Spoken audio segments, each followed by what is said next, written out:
Raghunathan sir, ஆய்வறிக்கை எல்லாம் வெளியான பிறகு, ஆய்வறிக்கை வெளியாவதற்கு முன்பாகவே ஒரு பெரிய எக்ஸ்பெக்டேஷன் உங்ககிட்ட எல்லாம் இருந்திருக்கும் சார். இந்த பட்ஜெட் உங்களை மாதிரி இருக்கக்கூடிய அமைப்புகள், சங்கங்களுடைய நீங்க நினைச்சதை எல்லாம் பூர்த்தி பண்ணியிருக்கா சார்? இது இந்த பட்ஜெட்டை பொறுத்த வரைக்கும் ஒரு நூலின் மேல் நடப்பது போல பட்ஜெட் இது. பல விதங்கள்ல பாராட்டத்தக்க கூடிய அம்சங்கள் அதிகமாக உள்ளது. ஏற்கனவே பல ஸ்கீம், நலிந்த மக்களுக்கு நல உதவிகள் வழங்கும் திட்டங்கள், பெண்களுக்கான உதவிகள், குழந்தைகளுக்கான வாழ்க்கை அடித்தளங்கள், இவற்றுக்கான ஸ்கீமை கண்டினியூ பண்ண வேண்டிய ஒரு கட்டாயத்தில் இருக்கிறோம். இரண்டாவது, அடிப்படை கட்டமைப்புகளை விரிவுபடுத்த வேண்டிய கட்டாயத்தில் இருக்கிறோம். இது எல்லாம் மீறி தொழில்துறைக்கும் சிறு குறு தொழில்களுக்கும் கொடுத்திருக்க வேண்டிய அறிவிப்புகள் இந்த பட்ஜெட்டிலே அவ்வளவு பாராட்டத்தக்க கூடியதாக இல்லை என்பதுதான் எனது கருத்து. அதை மட்டும் பார்க்கும் பொழுது மொத்தத்தில் பட்ஜெட் பலதரப்பட்ட மக்களுக்கு திருப்தி அளித்திருந்தாலும் தொழில் முனைபவர்களுக்கு இந்த பட்ஜெட்டின் மூலமாக ஒரு நம்பிக்கையை கொடுக்கக்கூடிய வாய்ப்பு இல்லை. இன்றைய காலகட்டம் ஒரு அசாதாரணமான ஒரு காலகட்டம். இந்த இடத்துல நம்ம டாரிஃப் வந்ததுன்னா என்ன ஆக போகுதுன்னு தெரியல.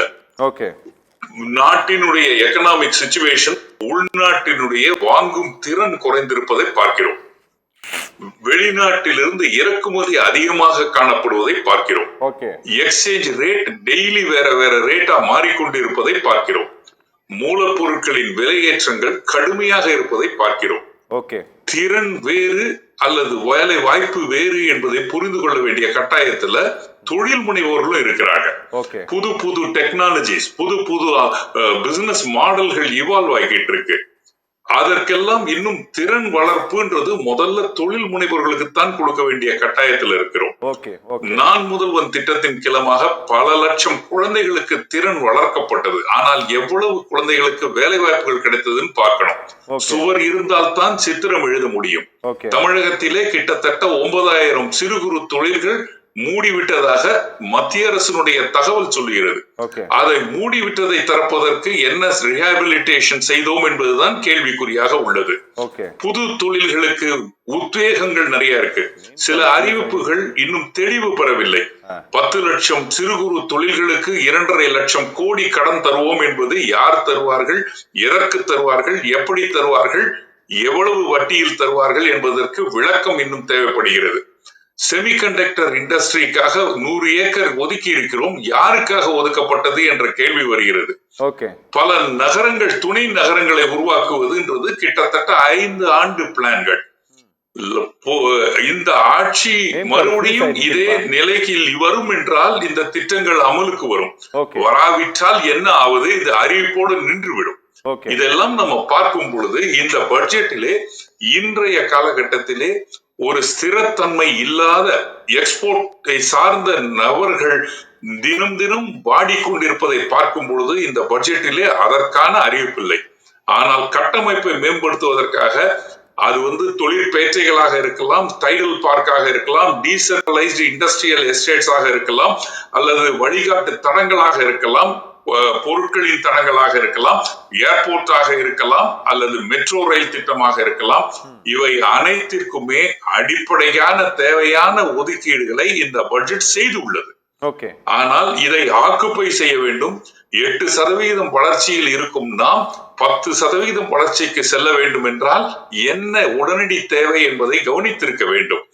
அதை 10 தொட்டால் தான் அடுத்தது 12 தொட முடியும். 12 தொட்டால் தான் அடுத்த 5 ஆண்டுகளிலே $1 trillion கனவை நினைவாக்க முடியும். இன்று நாம் போடுவது ஒரு பவுண்டேஷன். ஆனால் அந்த அடித்தளம், கட்டமைப்பு, இவர்கள் வந்தாலும் சரி வராவிட்டாலும் சரி, வருபவர்கள் இதை தொடரக்கூடிய அளவிலே இன்றைக்கு வழிமுறைகள் செய்துபட்டு காட்டியிருக்க வேண்டும். நல்ல பட்ஜெட் நிறைய பேருக்கு, குறிப்பிட்ட நபர்கள், என்னை போன்றவர்களுக்கு ஏமாற்றம் அளிக்கக்கூடிய பட்ஜெட்டாகத்தான் நான் பார்க்கிறேன் சார். அதாவது நீங்க பேசிட்டு இருக்கும்போது ஒன்று சொன்னீங்க, இந்த 2.5 லட்சம் கோடி ரூபாய் கடன் வழங்கப்படும் சொன்னது எந்த அடிப்படையில் இவங்க சொன்னாங்க அப்படின்னு நீங்க கேக்குறீங்களா சார்? ஆமாங்க, ஏன்னா ஒரு அனௌன்ஸ்மெண்ட் வந்திருக்கு. 10 லட்சம் சிறு குறு தொழில்களுக்கு 2.5 லட்சம் கோடி அளவிலே கடன் வழங்கப்படும். அதே மாதிரி 10,000 சுய வாய்ப்பு திட்டத்தின் கீழ் பெண்களுக்கு 37,000 கோடி கடன் வழங்கப்படும்ன்றோம். கடன் வழங்குவதுன்றது யார் கொடுப்பார்கள் என்பதுதான் கேள்வி. சார் எங்களுக்கு ரொம்ப அதே மாதிரி சார் எங்க ஒரு பழைய விஷயம் ஞாபகத்துக்கு வருது சார், அதை கொஞ்சம் சொல்லிடுறேன். இந்த 59 நிமிஷத்துல வந்து 1 கோடி ரூபாய் வரை கடன் கொடுக்கிற ஒரு பிளான் ஒன்று ஆரம்பிச்சாரு சார், தீபாவளி தமாக்கான்னு சொல்லிட்டு இந்த நாட்டினுடைய பிரதம மந்திரி சார். அதை வந்து கடன் வாங்கி பொதுத்துறை நிறுவனங்கள் கடன் கொடுக்கும், கடன் வாங்கி அவங்கள வந்து ரெக்கமெண்ட் பண்ற ஒரு ஏஜென்சியா ஒன்று சிட்பியோட சேர்ந்து ஒரு கம்பெனி ஒன்று வந்தது, capital world platform private limited ஒரு கம்பெனி. வெறும் 50,000 ரூபாய், ஆமா வெறும் 50,000 ரூபாய் வருமானம் இருந்த அந்த கம்பெனி 4 மாசத்துல 4,000 கோடி ரூபாய் லாபம் பார்த்தது சார். ஆனா அந்த திட்டம் ஆமா என்ன ஆனதுன்னே தெரியலன்னா அப்படி ஒரு டுபா கொடுத்துட்டோம், இந்திய வரலாற்றிலே வந்திருக்காதுன்னு நினைக்கிறேன். கடன் கொடுக்கறது பொதுத்துறை நிறுவனங்கள், அதுக்கான பணத்தை வந்து 1,800 ரூபாய் பணத்தை வாங்கிக்கிறது ஒரு பிரைவேட் கம்பெனி வாங்கினது. அது மாதிரி நானே அதை பார்த்துட்டு கொஞ்சம் யோசிச்சேன் சார். இது 2.5 லட்சம் கோடிங்கிறது ரொம்ப பெரிய தொகை. இதை கொடுக்க போறது யாரு அப்படின்னா சார், இன்னைக்கு எல்லாமே சென்ட்ரலைஸ் ஆயிடுச்சு. ஜிஎஸ்டி வந்த பிறகு எல்லாமே சென்ட்ரலைஸ் ஆன பிறகு ஒரு ஸ்டேட் கவர்மெண்டோட இந்த அனௌன்ஸ்மெண்ட் அப்படிங்கறத எப்படி எடுத்துக்கிறது சார்? எங்களுக்கும் புரியல, கொஞ்சம் சொல்லுங்களேன். இதுல கொஞ்சம் இன்னும் கொஞ்சம் டீடைலா சொன்னீங்கன்னா. இல்ல எடுத்துக்கிறதுக்கு ஒண்ணுமே இல்ல, இதெல்லாம் அனௌன்ஸ்மெண்ட் அறிவிப்புகள் அப்படின்னு எடுத்துட்டு போக வேண்டியதுதான். இப்ப 2,000 பேருக்கு 20,000 ரூபாய்க்கு வாகன சப்சிடி தரோன்றது எந்த விதத்துல யாரை பாதுகாக்க போகுது சொல்லுங்க. 20 லட்சம் குழந்தைகள் இன்றைக்கு அந்த டெலிவரி ஏஜென்சியா இருக்காங்க தமிழகத்துல.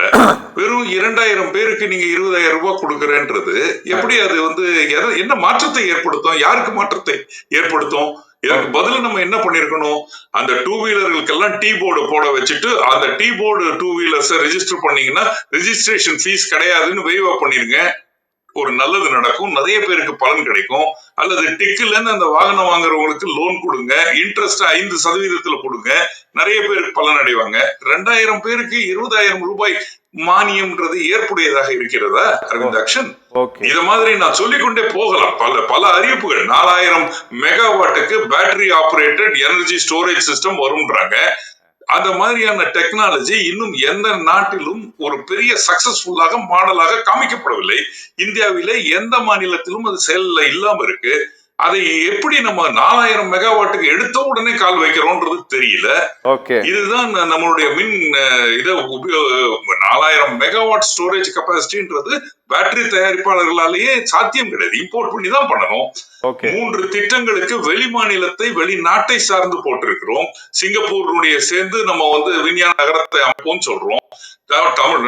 பெங்களூர்ல இருக்கிற டாடா இன்ஸ்டிடியூட் ஆஃப் டெக்னாலஜியும் ஐஐஎஸ்சியும் சேர்ந்து நம்ம பண்ணுவோம். அப்ப தமிழகத்திலே திறன் வாய்ந்த இதற்கு கட்டமைக்கக்கூடிய வசதி படைத்தவர்கள் இல்லையா? நாலேஜ் லேக்கிங் ஆனமோ கேட்க வேண்டியிருக்குல்ல. ஓகே.